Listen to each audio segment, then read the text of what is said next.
Dan di universiti pun saya pernah hadapi kekecewaan seakan-akan kegagalan tu juga. Masa saya belajar di Madinah dulu.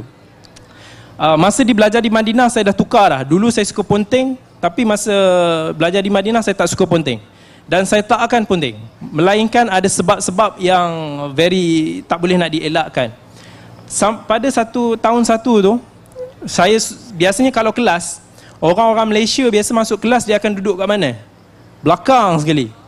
Masa tu kat situ ada international student, ramai orang-orang luar. Jadi orang Malaysia akan pilih duduk yang paling belakang. Tapi masa tu saya cuba untuk nak duduk yang paling hadapan. Depan lecturer yang mengajar. Dan supaya saya boleh soal jawab tak rasa malu. Sebab kalau kita duduk belakang kadang-kadang bila kita nak tanya, kita rasa kadang-kadang malu, takut orang semua pandang belakang kan. Jadi kita duduk depan lah sebagai cara dia. Dan kebetulan ada salah seorang lecturer saya yang mengajar tu, dia sangat strict. Sampaikan lebih kurang seminggu atau 2 minggu sebelum saya punya ujian, satu hari itu saya periksa, saya naik motor, accident, tangan kanan patah. Dan saya dah tak dapat nak tulis lagi. Biasanya saya akan tulis apa-apa sahaja yang keluar daripada mulut lecturer, sebab saya tak suka depend pada nota-nota kawan-kawan. Jadi bila mana saya patah tangan kanan, saya dah tak boleh tulis. Jadi bila dah tak boleh tulis, kecewa. Sebab saya nak cuba tulis tapi tak dapat nak tulis. Saya cuba juga tulis dengan tangan kiri, tapi tangan yang kita tak biasa akan jadi lambat dan hodoh lah tulisan dia. Dan tak lama lepas tu ujian. Saya dah cuba, maksudnya usaha nak gantikan tulisan tu. Saya datang kelas, saya bawa Walkman. Masa zaman tu Walkman. Jadi saya nak rakam, saya letak depan meja lecturer, tapi lecturer dia tegas, tak bagi. Dia kata dia tak nak kuliah dia kena rakam. Jadi saya juga rakam tapi masuk bawah laci lah. Dan balik kemudian saya akan cuba dengar balik apa yang dia ajar dan salin balik. Orang kata buang masa, ambil masa yang lama, tapi bagi saya tak lah. Sebab bagi saya itu adalah salah satu cara untuk nak saya belajar lah. Dan bila mana sampai masuk ujian pertengahan tahun, bayangkan dia punya garang dia dan tegas dia.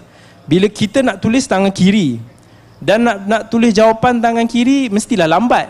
Jadi lepas habis periksa, dia datang ambil kertas jawapan, saya nak tulis nama je. Saya kata okey, saya dah siap nak tulis nama. Tapi lepas tu dia pun lecturer tu pergi. Dan bila saya nak serah balik kertas jawapan, lepas tulis nama, dia dah tak terima kertas jawapan. Saya kata saya nak tulis nama je tadi. Dia kata dah, kalau aku nak ambil kertas tu kamu tak bagi, kira masa dah habis. Jadi saya kata, sir, saya punya tangan patah, tangan kiri je boleh tulis. Sir pun tahu saya tak pernah ponteng kelas.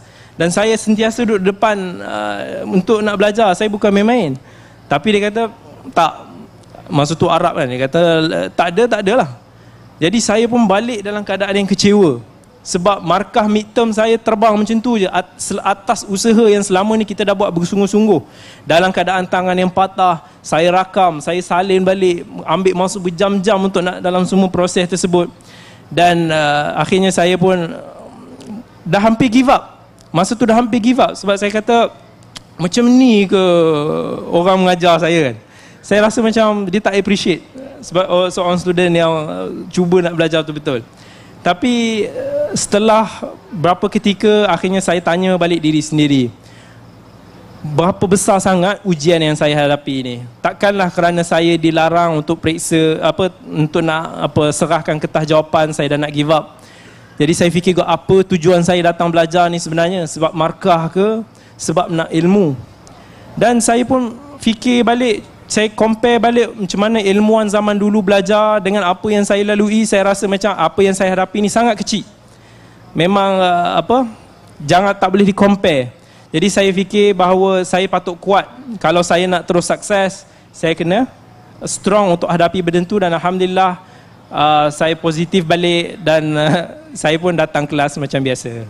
So itulah sedikit perkongsian daripada saya tentang kegagalan yang pernah saya lalui dan ialah proses yang saya lalui untuk nak atasi benda tu. Terima kasih.